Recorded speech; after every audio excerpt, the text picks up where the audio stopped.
बिस्मिल्लाहिर्रहमानिर्रहीम।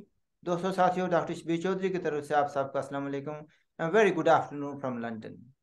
जनाब, आज मेरे मेहमान हैं अब्बास भाट साहब। कश्मीर नेशनल पार्टी के चेयरमैन हैं, कई बार तशरीफ ला चुके हैं और आम तौर पर, बल्कि आम तौर पर खुलकर बात करते हैं। और उम्मीद करते हैं कि आज भी वो खुलकर बात करेंगे। अब्बास भाट साहब, welcome to the show. Thank you doctor साहब, शुक्रिया जनाब। लेकिन इससे पहले कि मजीद बात आगे बढ़ाई जाए, आपसे रिक्वेस्ट है कि अगर अभी तक आपने चैनल को सब्सक्राइब नहीं किया, प्लीज डू सब्सक्राइब इट। अच्छा भट्ट साहब, स्ट्रेट टू द पॉइंट। आपने जी। इन दिनों एक वायरल हुआ इंटरव्यू अहमद मीर साहब का और मैडम नसीम ज़ारा का, जिसमें उन्होंने बताया कि वो तो वैसे इल्ज़ाम लगा रहे हैं सिर्फ जनरल बाजवा पर, लेकिन शवाहिद हम्म। बता रहे हैं कि खाली जनरल बाजवा इसमें कसूरवार नहीं है, इमरान खान साहब भी पूरे इसमें इन्वॉल्व है। इसलिए तो वो कह रहे थे ना कि मैं, पता लगता है मुझे कि मैं वर्ल्ड कप जीत कर आया हूँ नए सिरे से। तो आप हम्म। इस बारे में क्या कहते हैं? बिस्मिल्लाहिर्रहमानिर्रहीम। डॉक्टर साहब, ये जो पिछले 2-3 दिनों से अमन मीर साहब का प्रोग्राम के मुतल्लिक जगह जगह बहस हो रही है, इसमें बहुत सी कंट्रोवर्शियल चीज़ें हैं। अगर आप सारी चीज़ों को एनालिसिस करें उसके लिए तो खासा टाइम चाहिए, लेकिन हमारे पास जो टाइम है अगर उसी पर हम इंसार करते हुए बात करें तो सबसे पहली बात तो ये है, क्वेश्चन मार्क ये है कि जनरल बाजवा ने किया या नहीं किया। उसमें उमरान हर सूरत में जवाबदेह है कौम को, तो he was the prime minister of that time. Chief executive, yes. मौजूदगी में हुआ। और दूसरी बात, न सिर्फ उसकी मौजूदगी में ये बात हुई, बल्कि वो उन दिनों तो बड़े प्यार मोहब्बत के जो होते थे, रिश्ते होते थे आर्मी चीफ के और प्राइम मिनिस्टर साहब के। आप ये कह रहा था कि हम एक पेज पर हैं, हम एक हर बात मशावरत से करते हैं। हर काम जी, आप जितने उसके, एक ने सिर्फ मुशावरत वाला नहीं है, उसने दर्जनों के हिसाब से डायलॉग इस किस्म के बोले। अगर नहीं बोले तो फर्ज किया कि वो नहीं था, उसे इल्म नहीं था, इसके बावजूद वो गुनाहगार है, वो जिम्मेदार है इस चीज का, he was the prime minister. अगर उसको इल्म नहीं था प्राइम मिनिस्टर को, जिस तरह अभी कह रहा है कि जनरल बाजवा ने मुझे कहा था कि असम्बलियां तोड़ो, वो अल्लाह के बंदे, तू गधा है क्या चीज है तू? तू एक मुल्क का प्राइम मिनिस्टर, अपने आप को दुनिया का सबसे खूबसूरत और अक्लमंद इंसान तू समझता है, और तू उसके को उसको एक ये अपने छत पर चढ़ के छलांग लगाओ, तो छलांग लगा दोगे? वो अक्ल की कुछ चीज नहीं। यानी ऐसी बातें करते हैं, अपने आप पर गुस्सा इंसान को आता है, यार क्या करें और इससे। सब देखिए ना, दो असेंबली वाली बात देखिए ना, दो तरह की है ना, कि एक तो ये वो कौमी असेंबली की बात आती है ना। ये जो बात हम्म। कर रहा है, ये पंजाब और के पी के की है। उस वक्त जनरल देखिए ना, जब इसने तोड़ी है उस वक्त बाजवा को रिटायर हुए भी कितने महीने हो गए थे। इट डजंट बिल्कुल मेक सेंस। बिल्कुल। ये लोगों को ये क्यों सुबह कुछ और कहता है, रात को शाम को कुछ और कहता है। एनीवे, तो इसका मतलब ये है तो कहने का। मरने की बात तो ये है सर, रात को कुछ के सुबह को कुछ के, लेकिन कौम मानती तो है ना। ये नहीं, जैसी अक्लमंद कौम आपने देखी है कभी? अरे कुछ भी रहे हैं जो जो लोग हैं, बिल्कुल वो अभी भी समझते हैं को ठीक है। कल भी मेरे किसी अजीज से बात हो रही थी, वो कह रहा था जी बस गलतियां उसने की हैं, लेकिन शुक्र है इसने ये कह दिया गलतियां की हैं उसने। यानी कमी बैक टू दिस, ये इमरान खान ही है पाकिस्तान का चीफ एग्जेक्टिव, जो दावा करता है या दुआ करता है, अल्लाह करे मोदी जीत जाए। ठीक है। हम्म। हम्म। अच्छा, और अब जीत जाएगा तो मसला हल कर लेंगे, वो जीत गया तो फिर मसला उन्होंने हल कर लिया। जिस तरीके से सूट करता था न्यू दिल्ली को, शायद किसी तरीके से पाकिस्तान को भी सूट करता हुआ। तो क्या आप समझते हैं कि पहली बात है कि ये दोनों कसूरवार हैं, ठीक है जी, हम्म। ये अकेला कोई नहीं कर सकता था। दूसरी बात यह है बिल्कुल। कि क्या मसला कश्मीर का इन्होंने हल कर लिया, या अभी कुछ चीज बाकी बाकी, आप क्या कहते हैं? तब उसमें बहुत से क्वेश्चन मार्क है। सबसे बात कि आया ये बात हुई भी है कि नहीं, मेरे नजदीक अभी भी क्वेश्चन मार्क है। तो ना इन बातों के दरमियान एक बहुत इंपॉर्टेंट बात आई है। वो कहते हैं कि हम इंडिया के साथ लड़ाई नहीं कर सकते, हमारे पास टैंकों के लिए पेट्रोल नहीं है। हमें ये तो सरासर झूठ है। उसके फौरन बाद फौज का जो अपना डिफेंस बजट है उसकी कटौती कर रहे हैं वो, क्योंकि मुल्क जो है इस वक्त माशी मुसीबत में पड़ा हुआ है। लिहाजा वो अपने बजट से, इसका मतलब उनके पास वाफर मकदार में बजट था ना। कटौती तो उसी चीज की होती है जो मेरे पास वाफर हो, फालतू हो। अदरवाइज जो जरूरी चीजें, अगर पेट्रोल नहीं है टैंकों में डालने के लिए, उनके अपने जो व्हीकल्स हैं उनमें पेट्रोल डालने के लिए पैसे ना हो जिस कौम के पास या जिस फौज के पास, वो दूसरों को कैसे वो कटौती करके दे सकती है? उसके बाद ग्वादर में जो काफी सब जो है वो फाइनेंस इसका इस्तेमाल हो रहा है, वो फौज के अपने बजट में से हो रहा है। अच्छा भाई फौज साहब। के अपने कारखाने चाह रहे हैं, पता नहीं कि 126 तो माशाल्लाह डिफरेंट प्रोडक्ट्स हैं जो फौज हमारी प्रोड्यूस करती है। अच्छा भाई साहब ने वो देखिए वो अलग इशू है, मैं बात ये कर रहा हूँ कि नहीं, इस सारे इस इशू के साथ है ना कि जो मेरे मैं इस चीज से मैं कंफ्यूज हूँ कि आया ये वाकया हुआ, नहीं अच्छा आया नहीं। इन्हें अच्छा 20-25 लोगों को बुलाया, इसको इसी को अब एनालाइज करने 25 को है लोगों ये को। नहीं है। अब बात ये आती है हम्म। भाई, उसके बाद पाकिस्तान की पॉलिसी क्या रही है, उसके बाद ये एक न्यू दिल्ली वालों ने जो कुछ करना था उन्होंने कर दिया, ठीक है। ये उस पर बहुत बहस कर चुके हैं, 370 पर भी कर चुके हैं और 35A पर भी कर चुके हैं। और उसके क्या असरात हैं वो भी हमने बयान कर दिया। फिर देखना यह है कि उसके बाद जो कुछ हुआ उसके बाद पाकिस्तान की पॉलिसी क्या रही है, उसकी प्रोग्रेस क्या रही है, वो तो जीरो है, 0/0। तो दूसरे में नजर आता है कि कुछ ना कुछ हुआ है। अभी भी जो बातें कर रहे हैं तो ठीक है, हम नहीं कहते कि लड़ाई करें या न्यूक्लियर लड़ाई हो जाए, या हम नहीं चाहते कि पाकिस्तान हमें अपने हमारे लिए पाकिस्तान को खतरे में डाले। लेकिन सवाल फिर ये आता है कि वो तो बड़ा भाई बना हुआ, वो कहते हैं कि हम 1000 साल जंग लड़ेंगे, तो फिर दावे क्यों कर रहे हैं, फिर इतने लोगों को मरवाया क्यों है। जैसे कि मेरे प्रोग्राम में मोहतरम शाद मलिक साहब ने कहा कि अगर आपने यही कुछ करना था, तकसीम करनी थी, तो 1 लाख लोगों को मरवाने की क्या जरूरत थी, तबाही बर्बादी करने की जरूरत क्या थी। डॉक्टर साहब, पाकिस्तान की पॉलिसी कश्मीर के बारे में कोई नई नहीं है। जो आप कहते हैं ना कि खामोश क्यों हो गया, पाकिस्तान बोला कब था? जब भी कोई इंतशार हुआ, अंदरूनी इंतशार, उसको गायब करने के लिए, उसको खत्म करने के लिए पाकिस्तान बोलता है। उस अलावा कभी बोला है पाकिस्तान? कि पाकिस्तान ने आज तक पिछले 75 सालों में कश्मीरियों को स्वयं मरवाने का किया क्या है? ये इरशाद साहब को जो गिला है उसमें तो चलो, एक कोई लाख कहता है, कोई 1.5 लाख कहता है, कोई 2 लाख कहता है, शायद इनके पास सर्वे ज्यादा बेहतर हुआ होगा। लेकिन मैं ये कहता हूँ कि पाकिस्तान ने आज तक कश्मीरियों के लिए किया क्या है? उनकी जितनी भी जंगें हुई हैं, जितनी लड़ाइयाँ हिंदुस्तान के साथ हुई हैं, वो उनके अपने जाती मकासद के लिए थी। या तो फौज को डायरेक्ट जरूरत थी उस वक्त तो उनको लड़ाई हुई, या फिर एक समझी सोची स्कीम के तहत ऐसे मामला हुए। अदरवाइज पाकिस्तान 1947 में ही, सॉरी, जम्मू कश्मीर 1947 में ही उसको फैसला हो चुका था। ऐसी कोई जरूरत नहीं थी जो लड़ाइयाँ की। ये लड़ाइयाँ करने के बाद कौन सा आजाद कश्मीर का या जम्मू कश्मीर का कौन सा हिस्सा फालतू है जो पाकिस्तान ने जीत लिया किसी से? अच्छा भाट साहब, ये आप बात में की है और बड़ी अच्छी बात की है और बड़ी दिलेरी से बात की है, और बहुत से लोग आपसे इत्तेफाक करेंगे। लेकिन कुछ जो जिनको मैं जैन गुलाम कहता हूँ, मैं उसको अलावा कुछ नहीं सोच सकता। जिस दिन अकायद को छुपाने के लिए मैं हमारे पास ना वक्त है ना हमें जरूरत है इस चीज का, कोई कुछ छुपाना चाहता है वो छुपाए, उनकी अपनी गर्ज है, उसके ना अपनी जरूरतें हैं, उनके अपने मकासद हैं।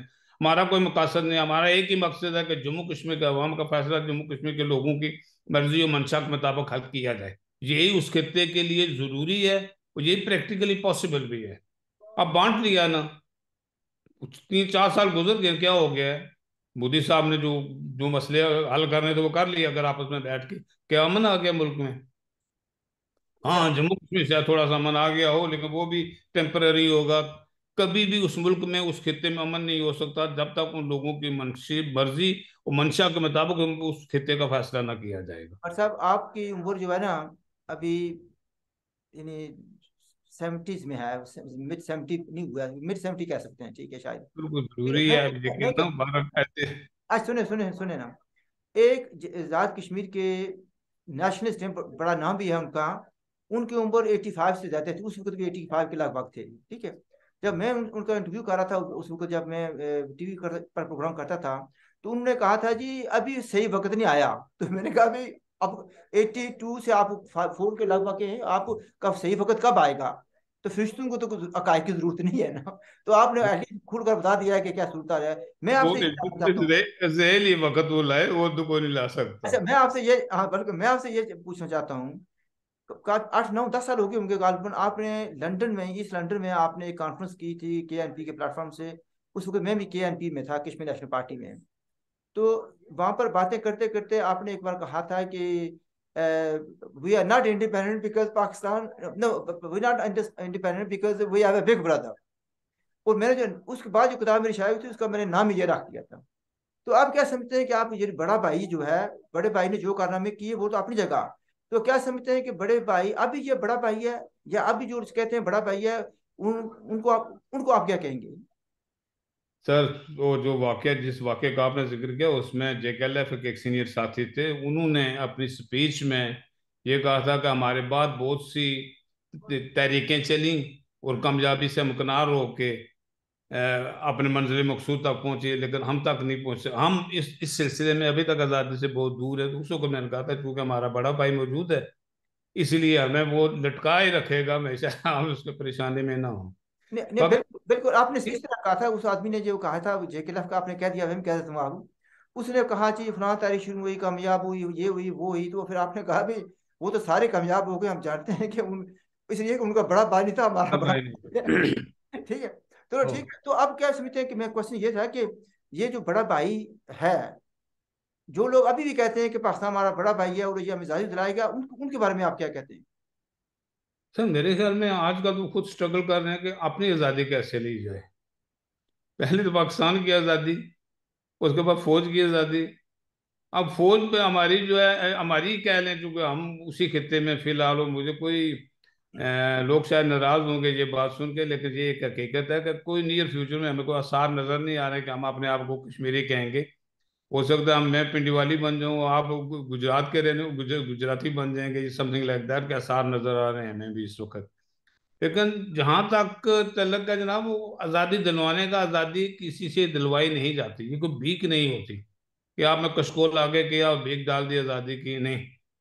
इसके लिए खुद स्ट्रगल करनी पड़ती है, इसलिए के लिए दिल साफ करने पड़ते हैं, इसके लिए आपने जद्दोजहद करनी होती है, जो मुझे कहीं भी नजर नहीं आ रही है। सिवाय इसके कि लाख 1.5 लाख हमने मरवा दिए वहां पर बंदों को, इसके अलावा हमने किया क्या आज तक? कोई 1 इंच जमीन हमने ली किसी से? कोई एक आदमी को एक्स्ट्रा को हम कायल कर सके कि हाँ हमें एक आजाद खुद मुख्तार रियासत की जरूरत है?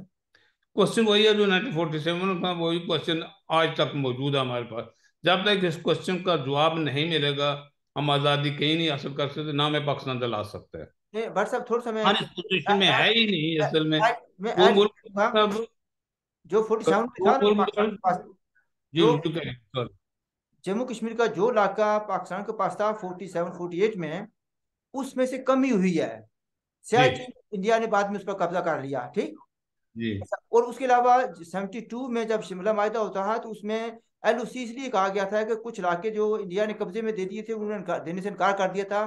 वो सीज फायर पहले ताशकंद तक वो सीज फायर लाइन कहलाती थी। उसके बाद एलओसी कहा गया कि लाइन ऑफ कंट्रोल। तो जो इलाके उन्होंने इंडिया ने फतह किए थे, उन्होंने वापस नहीं किए थे। तो डॉक्टर उसी साहब, पाकिस्तान और हिंदुस्तान के दरमियान जब भी कोई मायदा हुआ, जब भी सीटिंग हुई, कश्मीरियों ने नुकसान उठाया।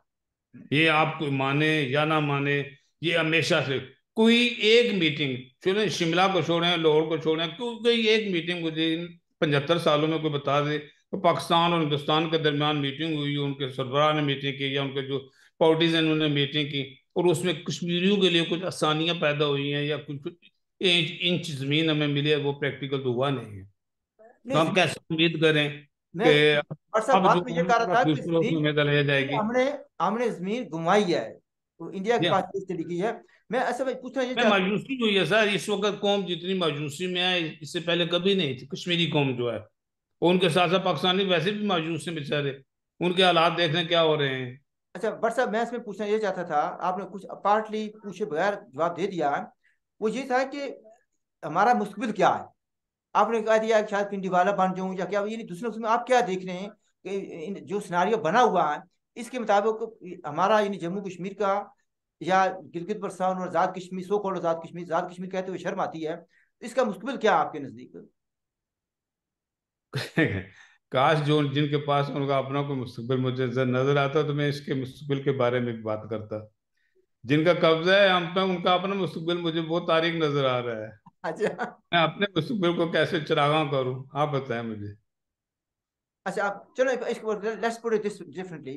अच्छा अभी देखें कि आपने से फारूक हैदर साहब जो वजीर आजम थे उस वक्त, पीओजे के यानी पीओके के वजीर आजम थे, तो उन्होंने कहा था कि मैं शायद इस आज़ाद कश्मीर का आखिरी वजीर आजम हूँ। जी। लेकिन उसको पता चल गया था कि इमरान खान और बाजवा साहब लेन देन कर आए हैं, इसलिए उसने कहा था। तो अब यानी उसके बाद 3 वजीर आजम हो गए। न्याजी हम्म। साहब, न्याजी साहब आ गए, तनवीर लिया साहब आ गए, अब अनवार उल हक साहब आ गए। ठीक है। तो आपको अनवर उल हक साहब का मुस्तकबिल क्या नजर आता है? जिस तरह बाकी का था उस तरह हम लाते रहेंगे, अनवार साहब तो चलते रहेंगे। हैं वैसे तो आपके ही शहर के या गांव के हैं, चौधरी भी हैं, लेकिन चौधरी तो सुल्तान महमूद भी चौधरी था। जैसा हम ये कहेंगे नहीं जी चौधरी बड़े खड़ाक होते हैं, वो तो मुझे कोई नहीं नजर आया अभी नहीं तक। नहीं, एक बात सुने सुने। ये आम यहाँ तो तनवीर इलियास सबसे दम लाता था, लेकिन वो सियासतदान नहीं था मेरे नजदीक। हो सकता है फिर आप कहेंगे जी भी जाटिज्म हो गया, आ गया, ये बात नहीं है। अनवार उल हक एक सियासी खानदान से उसका ताल्लुक है और सियासत को समझता है, ठीक है। और मुझे पता है कि जब आपने 3-4 हफ्ते पहले मुझे कहा था कि बैरिस्टर के साथ उसकी गड़बड़ हो गई है, तो पता नहीं इसका मुस्तकिल तारीख होगा, तो मैंने क्या कहा था आपको, मैंने कहा अभी नहीं, आप नहीं जानते कि अनवार उल हक क्या कर सकता है, और आपने देख लिया क्या हुआ है। सिद्धांत वाकई वो है, उसमें कोई कोई डाउट नहीं है। कंपेयरिंग तनवीर इलियास बेचारा कुछ नहीं था, वो तो चूंकि उसकी एटीएम मशीन थी अपनी, एटीएम मशीन के सहारे बेचारा चल रहा था। लेकिन उसको किसी ने अगर ये समझा दिया होता ना कि मुंह खोलने से पहले सोच लिया करो, तो शायद वो भी प्राइम मिनिस्टर होता। लेकिन वो चूंकि बट बोलने से पहले सोचता नहीं था। बट साहब जरा गौर करें, सोचने के लिए यहाँ कुछ होना चाहिए। उसके लीडर के पास ये कुछ नहीं है, उसको लोग कहते हैं कि उसकी भी ऊपरली मंजिल खाली है, तो तनवीर जहाँ साहब का भी यही मसला था ना, ये सोचने। तो है। लेकिन जहां तक अनवार साहब का ताल्लुक है ना सर, ये भी he is intelligent person, I know him very well. लेकिन मुझे नहीं लगता कि वो ज्यादा आसान निकालेंगे। मेरा अपना ख्याल है कि वो पूरा टर्म ये पूरा करेगा। 1.5 पौने 2 सालों में तो 3 आ गए हैं ना, तो मेरे ख्याल में अगले 1.5 पौने 2 साल जो रहते हैं उसमें अगर 3 ना आए तो कम से कम एक आधा आ सकता है। मेरा मेरा ख्याल यह है कि ये जो नेक्स्ट इलेक्शन तक अनवर उल हक रहेगा। चलो हो सकता है, पॉसिबिलिटी है। क्योंकि मैं एक चीज का कायल हूं कि कश्मीरी जो कौम है ना हमारी, है जान कौम, समझते हैं चीजों को, उसके मुताबिक अमल करते हैं। ये देखें ना, ये अनवार उल हक को किसने बनाया? पीपल्स पार्टी वालों ने, नून लीग वालों ने, और खुद पीटीआई वालों ने। यानी ये कभी आप सोच सकते हैं कि पाकिस्तान में ऐसा हो सकता है? कंसेंसस कंसेंसस हुआ है, 48 वोट्स मिले उसको, कभी किसी को नहीं मिले।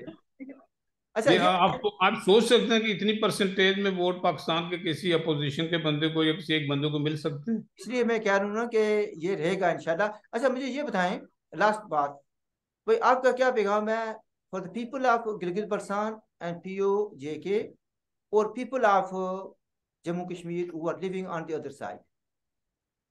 सर जी, मेरे तो अगर आप कहेंगे लोग मुझे गाली दे, मैं कहता हूँ सत्तू पी के सो जाओ, कुछ नहीं होना। ए कोई शेख, परेशानी नहीं होनी चाहिए। ए शेख एक रशीद के कभी लफ्ज, कंप्रोमाइज नहीं करना, अपने आप को पिंडीवालिया और गुलजात के कहलाने में कंप्रोमाइज नहीं करना। नहीं तो हमारी शनाख्त खत्म हो गई, तो कश्मीर भी गया सब कुछ, और इंसान भी गए उसके साथ साथ। In other words, our struggle for unification and independence of Jammu Kashmir must continue. बिल्कुल The बिल्कुल, struggle has to इसके be अलावा हमारे पास तो कोई हल struggle नहीं है, कुछ चारा नहीं है। struggle has to be peaceful. No yup. armed struggle. जो लोग कहते हैं कि बंदूक के जोर पर लेंगे, वो आपको गुमराह कर रहे हैं। उनको अपना किचन चलाने के लिए आपके खून की जरूरत है। सर उन उन्हें चाहिए 75 साल स्ट्रगल का देखें, जहाँ गन हुई तो उसमें हमने अचीव क्या किया? नथिंग, कुछ भी नहीं। और अब जो गन आएगी उसमें क्या अचीव करेंगे? Nothing again. स्वाए हम के अपने आप लोगों को मरवाएंगे, अपनी माओ बहनों की असमत दरियां कराएंगे, हमें पूछने वाला फिर भी कोई नहीं होगा। लिहाजा peaceful struggle, peaceful struggle, United for it was United. never it was never our struggle. उधार ली हुई जो बंदूक है, उससे आज़ादी नहीं मिल सकती, ठीक है। और वो भी ले भी किस रहे हैं जो आप पर, आपके मुल्क पर काबज है, जो आपके वसाइल पर काबज है। आप ये समझते हैं कि वो आपको बंदूक देकर आपको आज़ादी की जंग में आज़ाद कराएगा? ये आप डॉक्टर साहब इसके साथ ये जरूर ऐड कर दें कि अपने पैसों से ली हुई बंदूक भी आजकल काम नहीं दे नहीं रही कर है। रही। नहीं इट हैज टू देगी। Be struggle has to be peaceful, peaceful struggle के बगैर हमारे पास कोई चारा नहीं है। भट्ट साहब थैंक यू वेरी मच। मैं नाज़रीन आपसे ये कहना चाहूँगा कि भट्ट साहब को लिटरली मैंने 3-4 मिनट का मौका दिया। मैंने कहा भी प्रोग्राम करना, तो बैठ के, हमारे पास दोस्त कहते हैं कि हमें पहले सवाल जवाब लेकर भेजो। ये नहीं हो सकता ना, मैंने इनको टॉपिक बताया, स्टेट वे इनको बातचीत की है हमने, जो कुछ सुना आपने, और उसी वक्त यानी फिल बदी हमने बात की है। और मैंने तो ये डायरी पढ़ी है, पकड़ी हुई है, लेकिन इसका मतलब ये नहीं कोई सवाल जवाब लिखे हुए इसमें। हमारी तरफ से खुदा हाफिज़, look after yourself, and if you do have any questions और any comments, please do make them. हमारी तरफ से खुदा हाफिज़, look after yourself. Thank you doctor साहब, थैंक यू, अल्लाह हाफिज।